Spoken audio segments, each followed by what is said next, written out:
Firman boleh disampaikan, tapi hari ini Tuhan taruhkan kepada kita untuk kita hari-hari ini berbuah ya. Jadi firman sudah begitu banyak yang kita dengar, itu harus kita kerjakan. Yang berbahagia di dunia ini apa?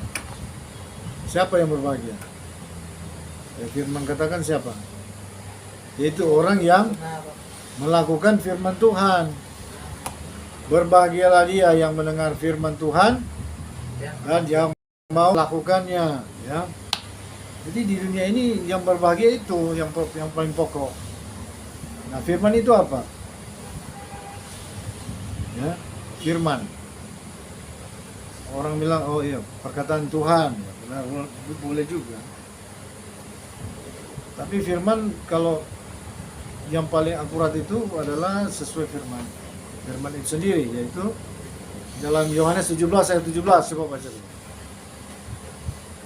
Yohanes 17 ayat 17. Hari-hari ini biarlah kita ini biar nggak banyak ngomong tapi harus melakukan firman. Firman Tuhan ayat 17. Kuduskanlah mereka dalam kebenaran, firman-Mu adalah kebenaran. Firman-Mu adalah kebenaran ya. Jadi firman Tuhan sebetulnya adalah kebenaran. Firman itu semua yang keluar dari mulut Tuhan, dari isi hati Tuhan. Apa yang disampaikan, apa yang dilahirkan dari Tuhan itu adalah kebenaran. Tidak pernah Tuhan itu menghasilkan sesuatu yang bukan benar, yang tidak adil, yang jahat, tidak ada. Orang mau pikir yang jahat itu dari mana? Bukan dari Tuhan. Kenapa? Yang si jahat itu ternyata kita belajar bahwa si jahat itu pertama-tama dia adalah sebetulnya dia adalah malaikat Tuhan. Salah satu petinggi di surga.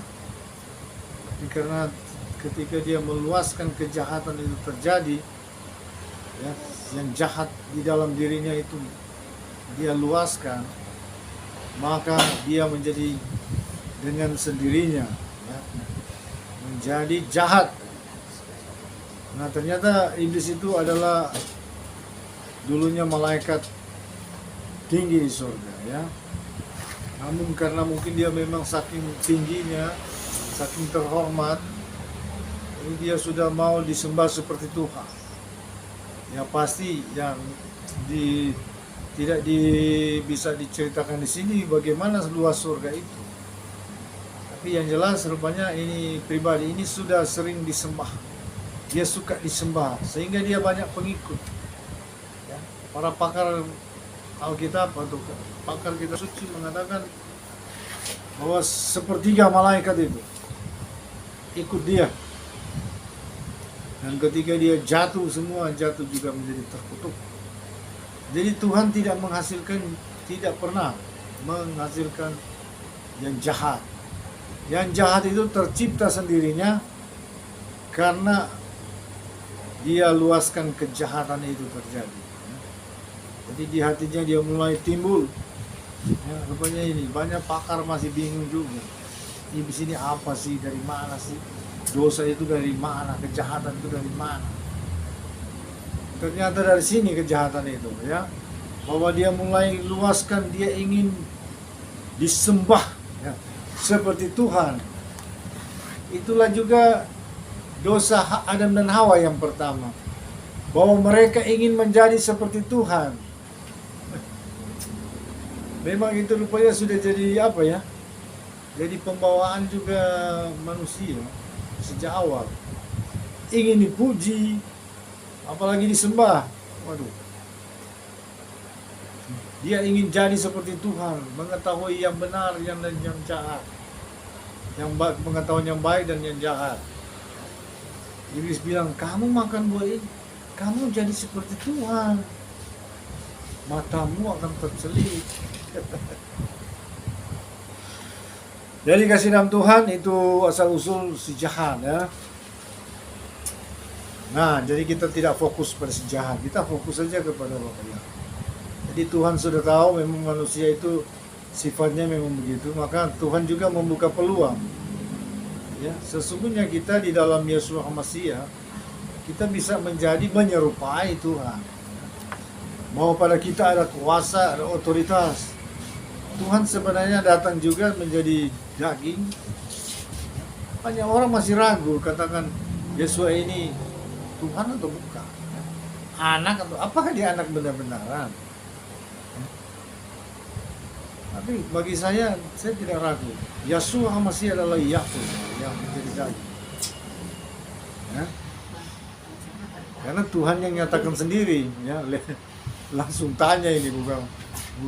Selain juga akhirnya tuh terbuka kan di kitab Adam, memang Bapak Yahweh yang mengatakan bahwa Bapak Yahweh lah yang akan menjadi daging pada hari kelima ini, pada milenium kelima ya, dan menjadi dan melakukan penyelamatan. Jadi saudara, kita ini sebenarnya dengan Tuhan menjadi satu kerajaan. Kita berbagi kekuasaan dengan Tuhan sebenarnya, ya. Kita berkuasa atas kuasa setan dan kuasa-kuasa kegelapan, ya. Dan mengalahkan itu semua. Jadi kasih dalam Tuhan seperti itu, ya. Nah, kita fokus sekarang dengan Tuhan, ya. Semakin lama kita bergaul dengan Tuhan, hidup dalam kebenaran, melakukan firman-Nya, kita bertumbuh, dan kita menjadi dewasa, semakin kuat, semakin arif, bijaksana, semakin lama sebetulnya menyerupai Tuhan.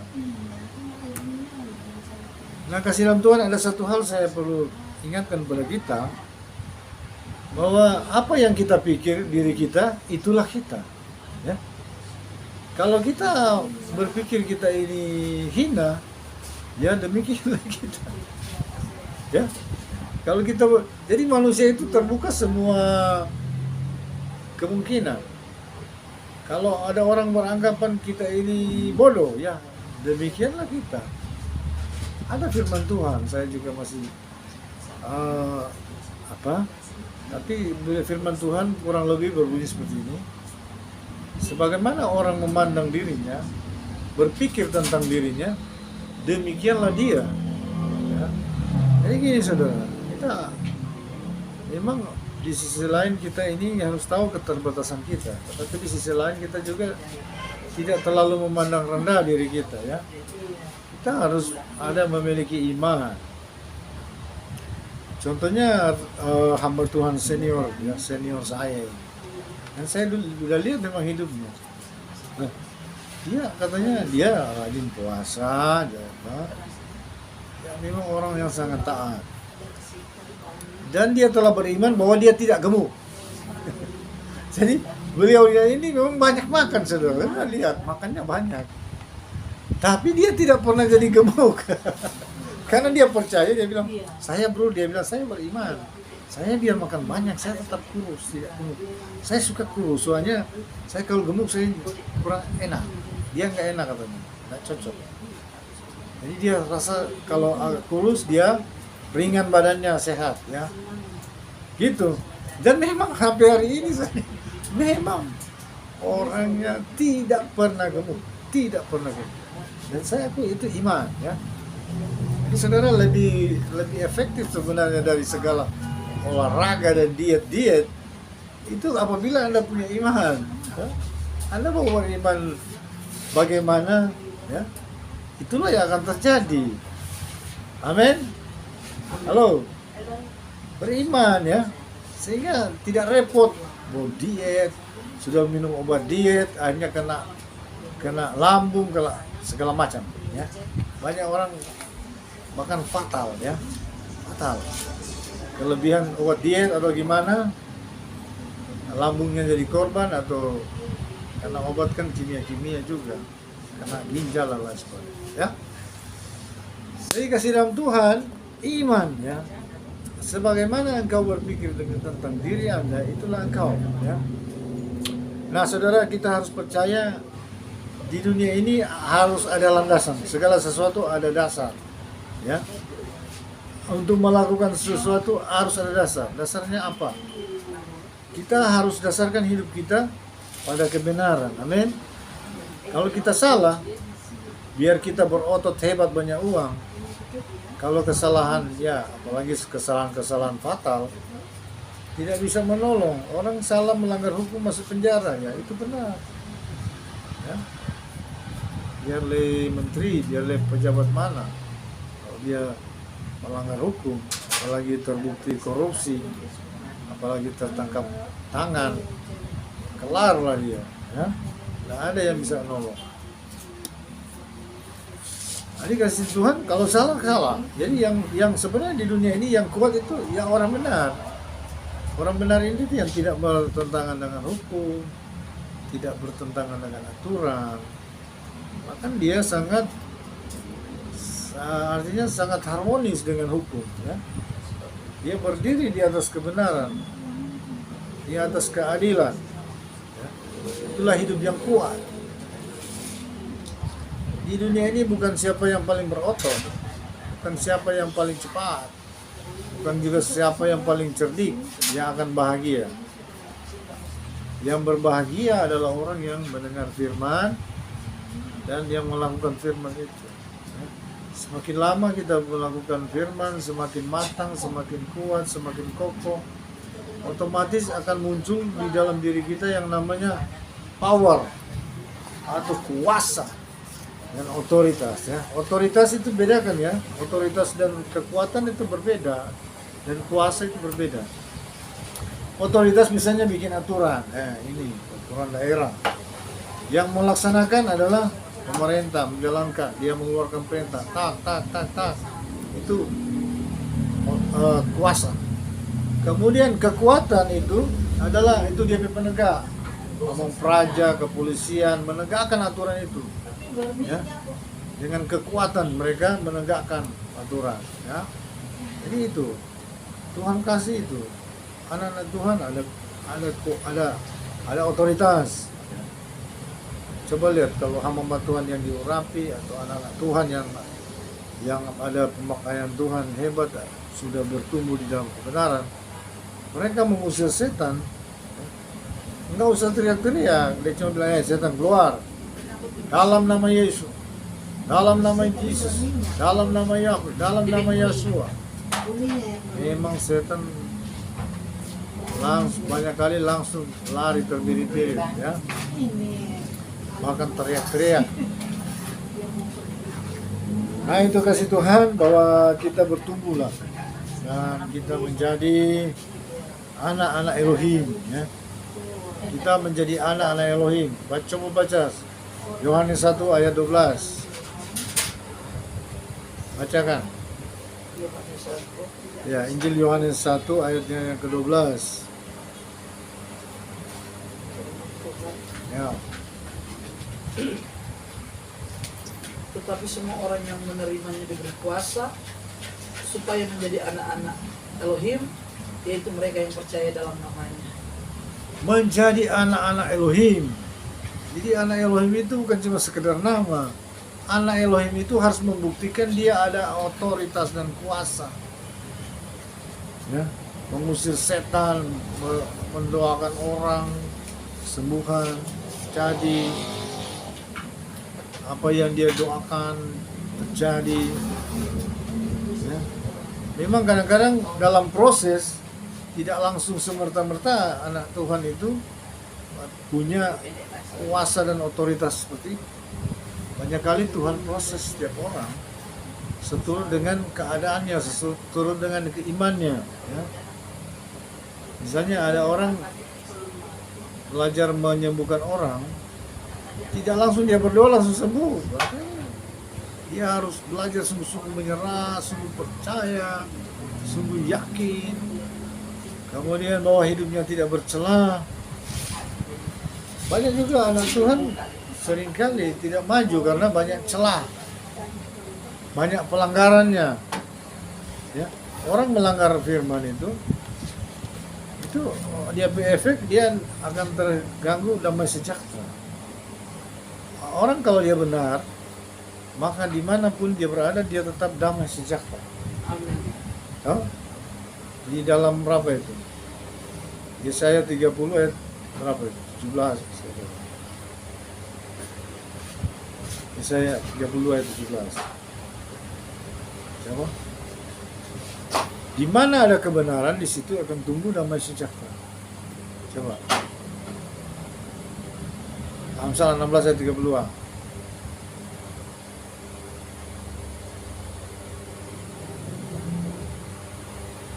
Ya, jadi di mana ada kebenaran, nah kalau orang benar dia damai sejahtera.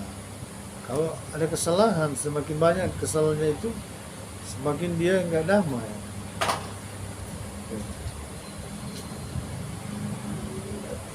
32 ayat 17 saya.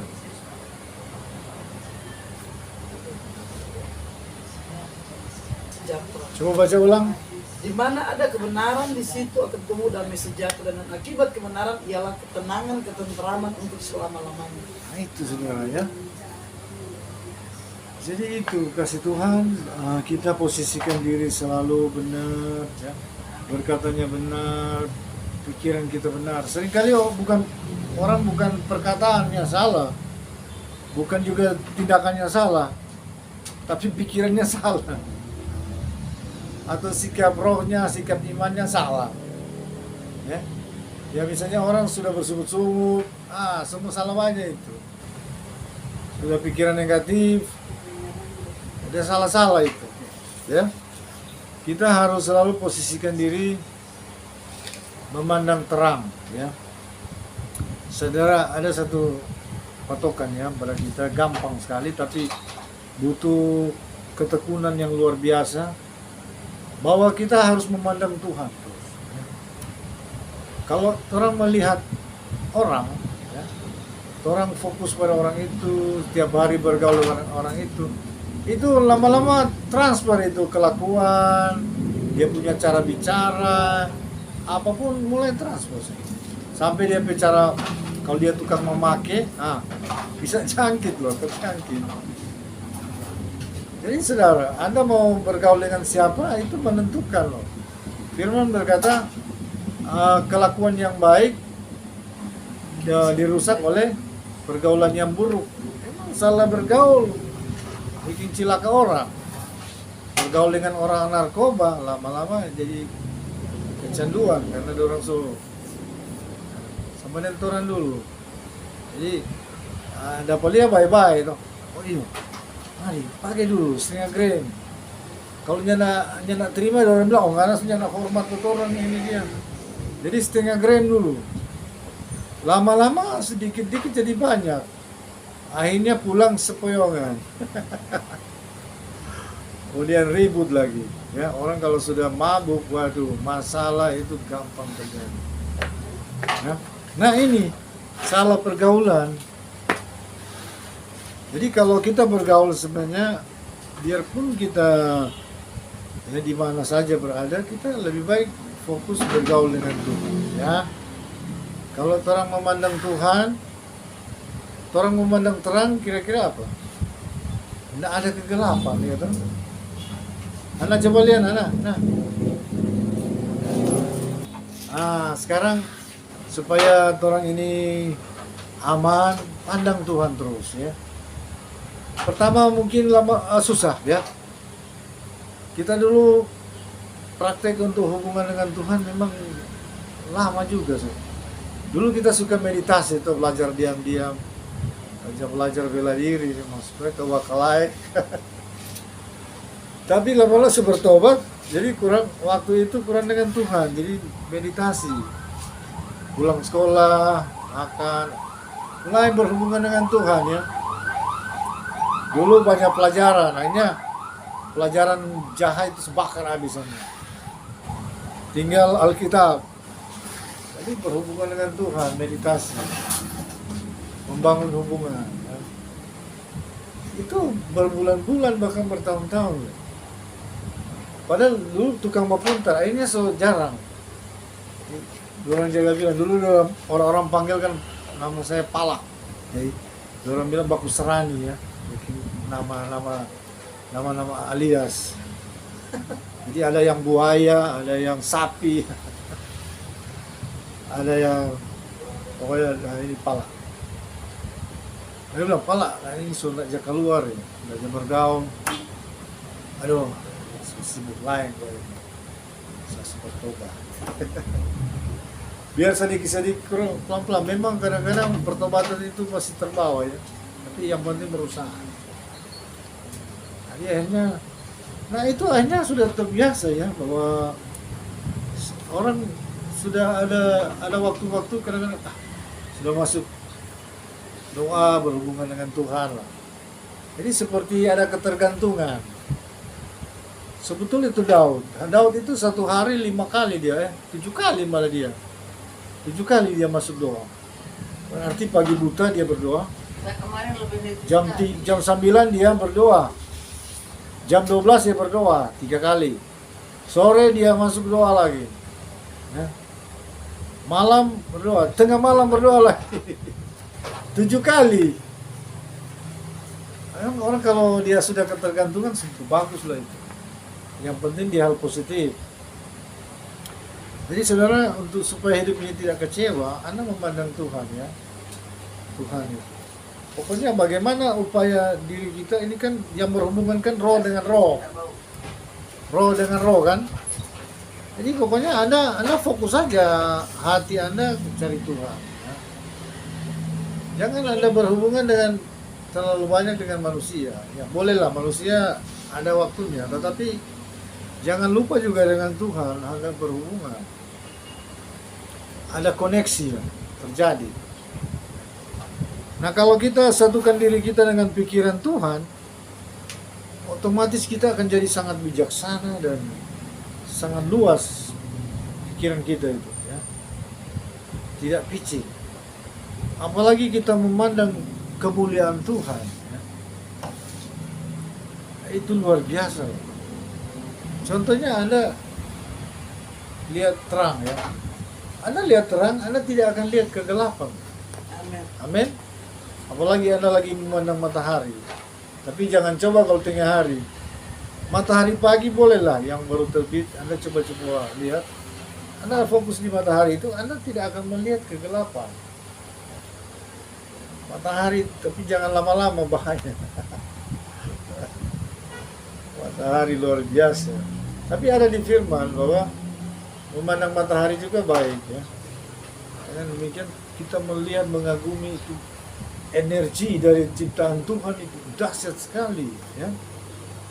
Orang menyelami, menghayati, orang mengagumi kemahkuasaan Tuhan ini. Luar biasa. Jadi seperti itu. Ya. Berhubungan dengan Tuhan, melihat Tuhan. Anda mau lihat Tuhan pemuka. Banyak pelihat-pelihat tidak sanggup juga. Banyak orang berkarunia tapi lebih lestari. Tidak bisa lihat Tuhan pemuka. Biasa cuma lihat wujud ya sebagai Yeshua Masias, sebagai Yesus Kristus. Ya. Tapi mukanya, wajahnya nggak ada yang mampu melihat. Selama ini saya tanya, nggak ada yang bisa melihat kemuliaan Tuhan. Pernah satu saat saya meditasi, saya lihat fokus pada Tuhan. Saya melihat memang karena sangat luar biasa itu fokus itu, sudah penyerahan memang tinggi. Saya lihat terang itu masih jauh sekali. Dan sepertinya saya di kecepatan sangat tinggi sekali mendekati terang itu, menuju terang itu. Semakin lama makin dekat, jadi masih sekitar jarak dari sini ke Bunaken kira-kira. Kita pandang itu cahaya itu, tidak mampu, tapi mata rasa meledak memang. Kita tanam ilmu, kita mau lihat tuh cahaya itu, aduh, tidak mampu. Tidak mampu, padahal masih jauh sekali. Tidak mampu melihat kemuliaan Tuhan itu. Tuh. Cahaya itu begitu luar biasa. Terang dan luar biasa.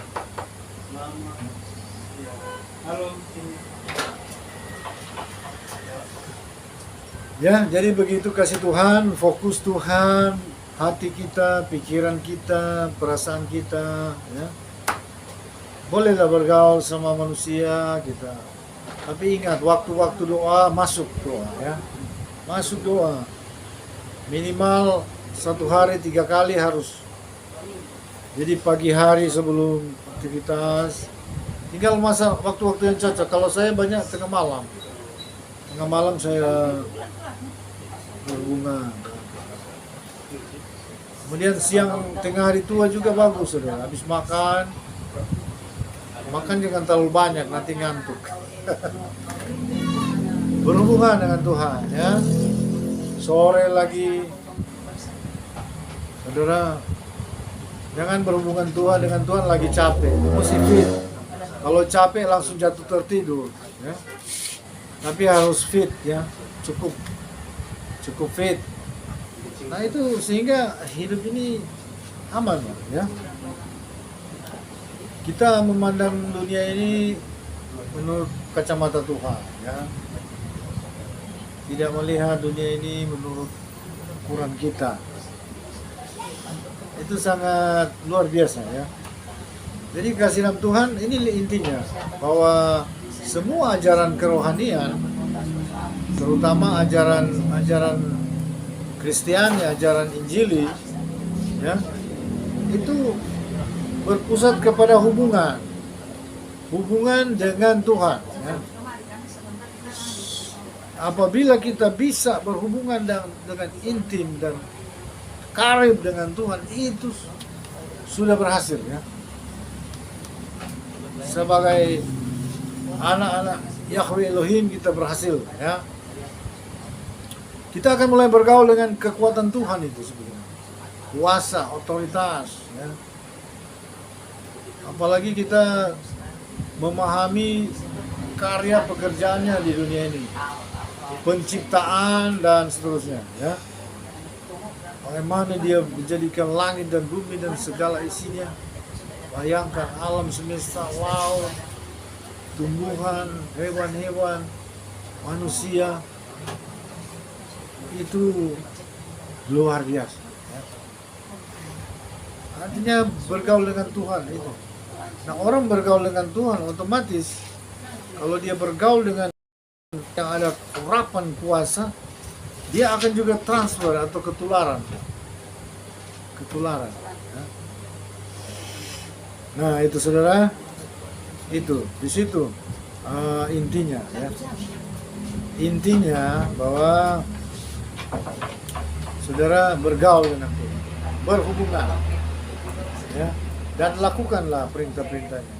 Kalau Anda dekat dengan Tuhan itu boleh kata Anda sudah berhasil, ya. Apapun, tinggal lain-lain Tuhan yang akan tuntun langkah-langkah hidup Anda. Roh Kudus, ya. Roh Kudus akan tuntun dan pimpin. Jadi kita sebagai anak, sebagai suami, sebagai istri, tidak usah curhat kemana-mana. Kalau lagi kecewa datang ke Tuhan, ya. Menangis, ya. Aman. Hanya Tuhan yang hiburkan.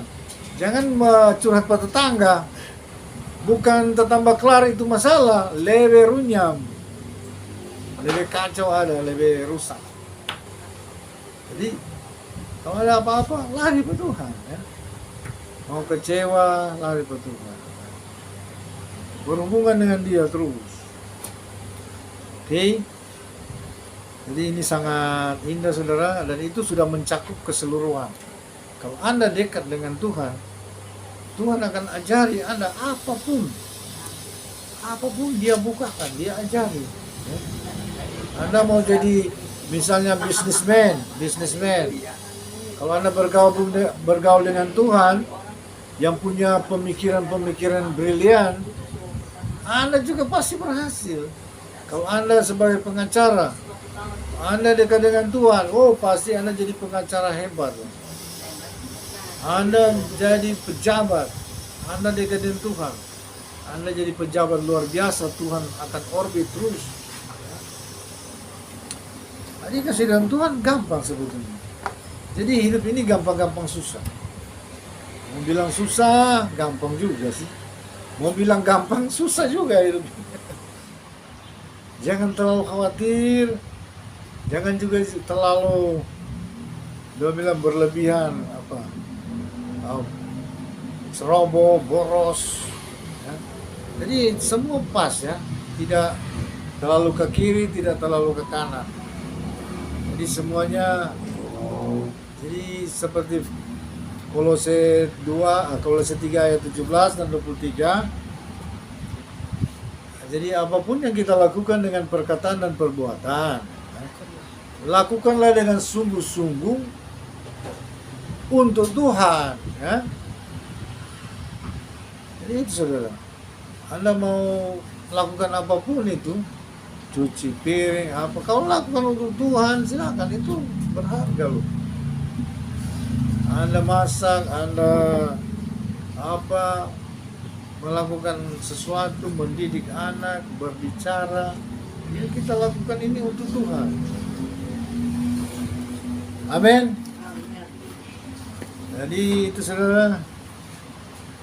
Nah, maka kita akan bahagia ya.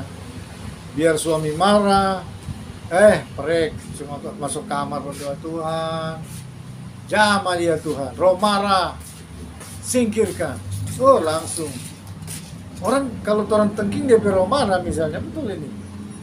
Tiba-tiba dia tidak bisa marah, dia mau berusaha marah, dia tidak bisa marah.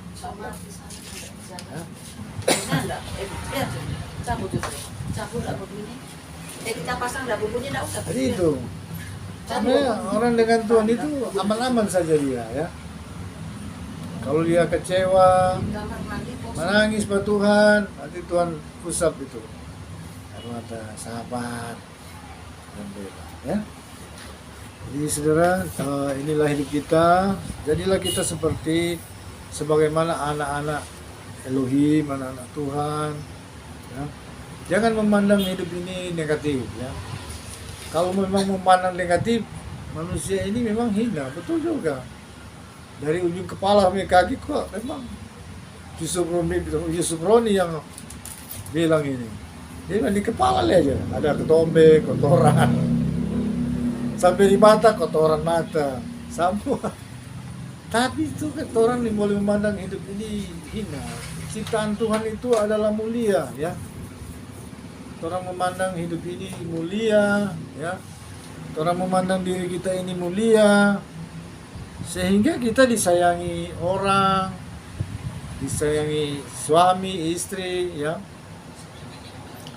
Oke? Banyak kok orang dia kok tanam-tanam di dalam dia pikiran, di alam sadar, alam bawah sadar serta tanam. Oh, kita ini kok memang soe. Ya, jadi soe. Ini boleh tengking itu. Ya. Oh, orang ini mulia, gagah, cantik, sehat. Sama dengan tapi teman, tapi senior. Dia bilang, bro, kita kok cuma berdoa. Biar kita makan banyak, bro. Lihat kita kurus tuh. Iya, no, betul pak. Sampai hari ini memang kurus. Dia makan banyak. Oh, baru coba lihat. Dia makan banyak. Dia jaga puasa pun jarang. Tapi dia tubuh. Memangnya dia bilang, bro, kita kok nggak cocok kalau gemuk. Kalau kita gemuk, kita nggak cocok loh, nggak enak, berat badan. Ini kita berdoa, kita beriman, Tuhan biar jauh kita, biar makan banyak tetap kurus. Memang langsing terus dia loh. Jadi saudara itu iman ya. Jadi kita beriman, kita ini orang-orang yang diberkati Tuhan, yang disayang ya. Tuhan kan pengasih penyayang, memang betul. Tuhan mengasihi kita seperti dia punya anak-anak semuanya. Jadi jangan, banyak orang salah berdoa. Dia berdoa di alam bawah sadar ini, dia pikir, loh biasa kok kita berdoa berpuluh-puluh kali baru Tuhan dengar. Ada yang begitu ya. Aduh, kita berdoa ini belum terjadi. Dia berdoa kok begitu. Dia punya keyakinan di dalam sana begitu. Itu orang berdoa, orang masih rubah itu mindset. Orang percaya Tuhan itu baik. Tuhan sayang pada kita, ya. Tuhan mengasihi. Jadi begitu saudara. Apa yang kita yakini, imani, itulah terjadi, ya. Jadi kalau orang yakini sedang Tuhan sayang pada kita, apalagi tapi anak, tapi suami, tapi istri, pasti dong sayang pada kita. Begitu saudara. Amin. Nah, dulu saya sering berkelahi karena memang saya mindset seperti begini. Aduh, kita semua masuk orang ke kampung ini, lagi orang bagi pak kita dari belakang ini. Memang dia jadi kaki ke sana jadi. Coba orang tidak ada pikiran begitu, ya masuk kemana-mana balenggang, damai sejahtera. Tidak ada orang dola pada dia, tidak ada orang mau jahat. Masuk ke sana so gaya-gaya bajingan lagi, wah so gaya-gaya sangar, wah sama dengan ada undang itu. Kalau masuk di lorong-lorong banyak orang mabuk, wah udah itu gaya-gaya preman langsung. Nah itu karena pikiran kita loh, hati-hati. Jadi ini kasih Tuhan. Jadi banyak hal terkait di sini. Tapi yang pokok ada hubungan lah dengan Tuhan. Selalu berhubungan, menyerahkan hidup kita. Kalau kita sudah ada hubungan yang lebih lama, lebih intim, lebih karib, saya pikir itu sebagai pengajar ya, kami sudah berhasil ya. Kalau kami sudah membawa setiap orang memiliki hubungan yang begitu. Kenapa? Dalam segala hal pasti dia akan diberkati ya. Dia akan mendapatkan hikmat, dia akan mendapatkan urapan, dia akan mendapatkan kekuatan ya. Jadi betul, itu kasih itu hubungan ya. Kasih itu bukan hukum sebenarnya. Kasih itu hubungan dengan Tuhan ya. Kalau kita mengasihi Tuhan, tentu saja kita tidak akan mengecewakan dia, tentu saja kita tidak akan mencuri, tentu saja kita tidak akan berzina, kita tidak akan melakukan kejahatan ya. Karena kita ketika melakukan itu kita Tuhan mau kecewa ya. Nah, kita menjaga orang pribadi yang kita kasih itu, maka kita akan berlaku yang terbaik ya. Jadi puji Tuhan, sampai sekian firman Tuhan. Jadi saudara, memang ini gampang-gampang susah, harus disiplin, bina hubungan. Kalau Daud punya hubungan doa 7 kali sehari, orang 5 kali sebagus. Bahkan kalau lagi sibuk 3 kali saja, so mantap. Yang jelas ini dipraktekkan terus, jalankan terus, ya. Nah ini segala-galanya ya. Nanti bukan lagi pendeta-pendeta mau ajari, Tuhan nanti yang bicara ya. Tuhan akan memberikan petunjuk, Roh Kudusnya akan mengajar kita. Tapi tidak penting beribadah, ibadah itu tetap penting. Silakan. Oke, sekian dulu firman-Nya, dan kita akan masuk pada doa untuk penyembahan untuk doa. Oke, Bapak yang berkati, salam.